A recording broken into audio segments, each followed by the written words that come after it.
Assalamualaikum, perkenalkan nama saya Anggreni. Di sini saya ingin menjelaskan tentang ketahanan nasional di Indonesia. Nah, ketahanan nasional di Indonesia adalah kondisi dinamis bangsa Indonesia yang meliputi segenap aspek kehidupan nasional yang terintegrasi. Di sini ada tantangan ketahanan nasional. Yang pertama itu ada di bidang politik. Dalam bidang politik terdapat ancaman berupa pemerintahan yang tidak aspiratif dan responsif, atau bisa dikatakan diktator. Pemerintahan yang tidak mau mendengarkan aspirasi rakyat, artinya pemerintahan ini tidak demokrasi. Dari rakyat, untuk rakyat, dan oleh rakyat. Padahal kita tahu bahwa sistem pemerintahan Indonesia adalah sistem pemerintahan yang demokrasi, bukan totaliter atau diktator. Meskipun telah diselenggarakan pemilu di Indonesia, hal ini tidak menjamin semuanya suara serta partisipasi rakyat mendapat bagian dalam pemerintahan. Ini dikarenakan masih sering manipulasi suara rakyat untuk memenangkan kelompok tertentu sampai kepada tidak meratanya pemberian hak suara kepada rakyat. Ada rakyat yang berhak menggunakan hak suaranya tetapi tidak tercantum namanya dan sebaliknya. Di sini yang kedua di bidang ekonomi. Dalam bidang ekonomi, kemiskinan menjadi ancaman bagi ketahanan nasional. Satu kenyataan bahwa kemiskinan masih terdapat dalam jumlah yang besar di Indonesia. Meskipun jumlah rakyat yang hidup di bawah garis kemiskinan sudah dapat dikurangi secara mencolok, yaitu dari sekitar 70% pada tahun 1970 menjadi sekitar 15% pada tahun 1993. Namun itu masih meliputi tidak kurang dari 27 juta orang, satu jumlah yang sama dengan jumlah penduduk satu negara ukuran menengah seperti Kanada, 28 juta, dan jauh di atas penduduk Malaysia, 19 juta. Padahal rakyat Indonesia yang hidup sedikit di luar garis kemiskinan juga masih tergolong miskin sekali. Maka dengan begitu jumlah penduduk Indonesia yang masih hidup miskin banyak sekali. Kondisi penduduk demikian tidak mendukung adanya ketahanan nasional yang kuat seperti setelah diuraikan. Ketahanan nasional terdiri dari kesejahteraan dan keamanan yang dapat dibedakan tetapi tidak dipisahkan. Kalau masih banyak sekali penduduk Indonesia miskin, sekalipun ada kecenderungan akan membaik, maka kesejahteraan pada waktu ini belum tinggi. Karena itu juga keamanan belum dalam kondisi yang cukup baik. Oleh karena itu, kemiskinan merupakan tantangan yang harus dapat diatasi secepat mungkin untuk dapat mewujudkan ketahanan nasional yang tangguh. Kemiskinan itu dapat dilihat secara absolut dan relatif. Kita lanjut yang ketiga, ada bidang sosial budaya. Dalam bidang sosial budaya, ancaman terbesar adalah tidak bisanya rakyat Indonesia mempertahankan kebinekaan yang ada, di mana keragaman budaya dan suku bangsa yang seharusnya menjadi pemersatuan bangsa malah sering dijadikan alat untuk memecah belahkan bangsa. Hal ini dapat dilihat dari banyaknya konflik yang terjadi akibat dari perbedaan ras dan golongan, di mana setiap anggota dari suku dan budaya yang ada beranggapan kalau kebudayaan serta suku merekalah yang paling baik dan tidak memindahkan kebudayaan serta suku lainnya yang ada di tengah masyarakat. Sikap mementingkan kepentingan golongan dibandingkan dengan kepentingan masyarakat secara keseluruhan. Di sini saya akan membahas tentang paradigma ketahanan nasional dalam pembangunan ekonomi, politik, dan sosial budaya yaitu pandangan kita sebagai rakyat Indonesia terhadap ketahanan. Yang kedua, dalam pertahanan paradigma ketahanan nasional adalah dalam bidang ekonomi. Dalam bidang ekonomi, kemiskinan menjadi ancaman bagi ketahanan nasional. Assalamualaikum warahmatullahi wabarakatuh. Saya Sylvia. Di sini saya akan menjelaskan bagian yang ketiga, yaitu tentang kasus terkait ketahanan nasional. Dan saya di sini ngambil Kasusnya tentang nasionalisme dan bela negara dalam perspektif ketahanan nasional. Bagi Indonesia, perang merupakan jalan terakhir yang terpaksa harus ditempuh untuk mempertahankan ideologi negara, kemerdekaan, dan kedaulatan Negara Kesatuan Republik Indonesia. Doktrin dan sistem pertahanan negara Indonesia tersebut secara tersirat mencerminkan pandangan bangsa Indonesia tentang konsep perang dan damai, yaitu bangsa Indonesia cinta damai, akan tetapi lebih cinta kemerdekaan. Oleh karena itu, bangsa Indonesia tidak mengembangkan ajaran tentang kekuasaan dan adu kekuatan, karena hal tersebut mengandung benih-benih persengketaan. Bangsa Indonesia telah menyusun Undang-Undang Nomor 3 Tahun 2002 tentang Pertahanan Negara yang menetapkan bahwa sistem pertahanan negara adalah sistem pertahanan bersifat semesta yang melibatkan seluruh warga negara, wilayah, dan sumber daya nasional. Pada masa damai, sistem pertahanan semesta dibangun untuk menghasilkan daya tangkal yang tangguh dengan menutup setiap ruang yang dapat menjadi titik lemah. Pada masa perang atau kondisi negara menghadapi ancaman nyata, pemerintah mendayagunakan sistem pertahanan negara sesuai dengan hakikat ancaman atau tantangan yang dihadapi. Sebagai negara berbangsa dan berdaulat, bangsa Indonesia harus tetap memiliki kesadaran bahwa probabilitas terjadi perang masih sangat terbuka.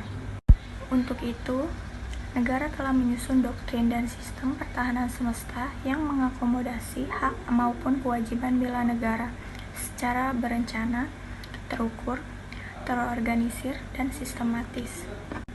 Dalam masa damai maupun masa perang, sesungguhnya kalangan intelektual muda sebagai garda bangsa dalam mempertahankan nilai militer. Generasi muda memiliki peran vital dan krusial sebagai kekuatan potensial agen perubahan dalam pembentukan watak dan karakter bangsa. Generasi muda, utamanya para intelektual muda, harus mampu memilih dan memilah tata nilai baru yang tidak sesuai dengan identitas dan jati diri bangsa yang bercirikan semangat gotong royong. Selanjutnya, saya dengan Femia Feiruz Salsabila. Di sini saya akan membahas perbandingan ketahanan nasional di ASEAN. Nah, di sini saya akan menjelaskan tentang indikator yang mempengaruhi indeks ketahanan energi ASEAN di 6 negara. Dengan mendekatkan prinsipal combined analysis atau yang disebut dengan PCR. Langsung saja, ketahanan energi merupakan suatu permasalahan yang dapat dialami setiap negara, di mana jumlah produksi energi mengalami penurunan setiap tahunnya. Nah, hal tersebut tidak sebanding dengan jumlah konsumsi energi yang selalu mengalami peningkatan. Hal tersebut dapat disebabkan karena terjadinya peningkatan dalam jumlah kendaraan di setiap negara, sehingga dapat meningkatkan konsumsi energi dalam penggunaan bahan bakar minyak. Penelitian ini bertujuan untuk menganalisis indikator yang dapat mempengaruhi ketahanan energi yang berada pada 6 negara di ASEAN. Ini yaitu Indonesia, Singapura, Malaysia, Brunei Darussalam, Vietnam, dan terakhir ada Thailand. Nah, di sini saya akan menjelaskan tentang ketahanan COVID-19 atau virus corona. Tahun 2020 merupakan tahun yang mengkhawatirkan seluruh negara, tanpa terkecuali negara Indonesia. Hal ini disebabkan munculnya wabah virus corona yang bermula dari kota Wuhan, Cina, dan menyebar ke seluruh penjuru dunia. Awalnya, pemerintah tidak mengikuti cara yang digunakan oleh beberapa negara lainnya terkait informasi yang diberikan mengenai virus corona atau COVID-19. Yaitu dengan melakukan reaksi cepat sosialisasi pencegahan. Penyebabnya agar masyarakat Indonesia tidak khawatir dengan isu yang mengkhawatirkan.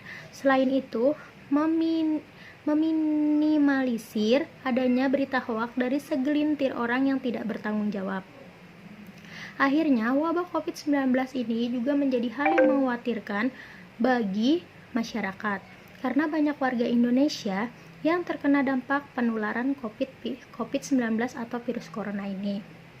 Oleh karenanya, pemerintah berinisiatif untuk mengambil kebijakan lockdown selama 14 hari guna mengantisipasi penularan wabah corona ini. Penelitian ini menggunakan metode penelitian kualitatif dengan pendekatan literatur dan empiris. Data yang didapat berasal dari beberapa peraturan, seperti Peraturan Gubernur DKI Jakarta dan beberapa peraturan dan kebijakan lainnya, serta fenomena yang terjadi di lapangan. Hasil penelitian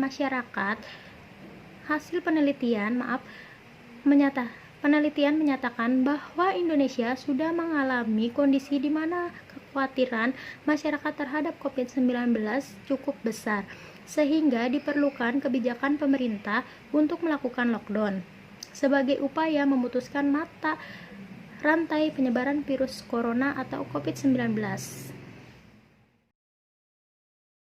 Jadi, saya akan membahas kasus yang sedang beredar di tahun 2020 ini, yaitu adanya penyebaran virus COVID-19, bisa disebut juga virus corona. Salah satu cara pemerintah melakukan metode lockdown atau memutus rantai penyebaran virus ini dengan di rumah saja. Namun pemerintah menganjurkan masyarakat agar tetap di rumah saja, tidak malah diam, merenung, dan menjadi stres akibat di rumah saja. Masyarakat, khususnya di Indonesia, tetap bisa beraktivitas walaupun di rumah saja, seperti bekerja dan belajar. Jadi, dengan adanya metode ini, ketahanan pemerintah mampu menurunkan angka yang meningkat akibat tidak diadakannya metode tersebut. Pencegahan corona menggunakan masker. Virus corona dapat menular melalui percikan dahak atau air liur saat penderita COVID batuk atau bersin. Salah satu cara efektif untuk pencegahan corona adalah menggunakan masker saat keluar rumah. Sedia hand sanitizer, cuci tangan 7 langkah, bilas dengan air yang mengalir. Lalu segera ganti pakaian Anda setelah keluar rumah lalu mandi. Walaupun masker kain disebut kurang efektif dibandingkan dengan masker lain, bukan berarti masker kain tidak layak digunakan sama sekali.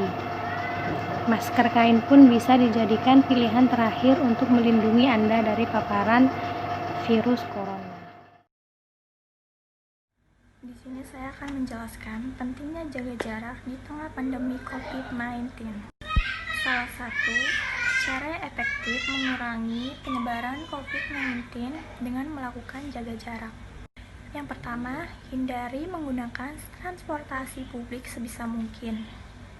Yang kedua itu, hindari kunjungan ke rumah teman atau kerabat. Yang ketiga itu, jaga jarak 1-2 meter kepada orang lain jika berada di tempat umum. Dan yang terakhir, tidak pergi liburan keluar kota atau negeri. Nah, oleh karena itu, setiap orang perlu menerapkan jaga jarak. Bila kita berada di kerumunan, sebisa mungkin kita menjaga jarak kepada orang lain 1-2 meter. Nah, langkah ini diterapkan untuk mengurangi penyebaran COVID-19 atau untuk mengurangi berpergian keluar rumah, kecuali membeli bahan makanan dan memeriksa diri ke rumah sakit. Jika Anda ingin bepergian keluar rumah, jangan lupa menggunakan masker dan rajin mencuci tangan. Terima kasih.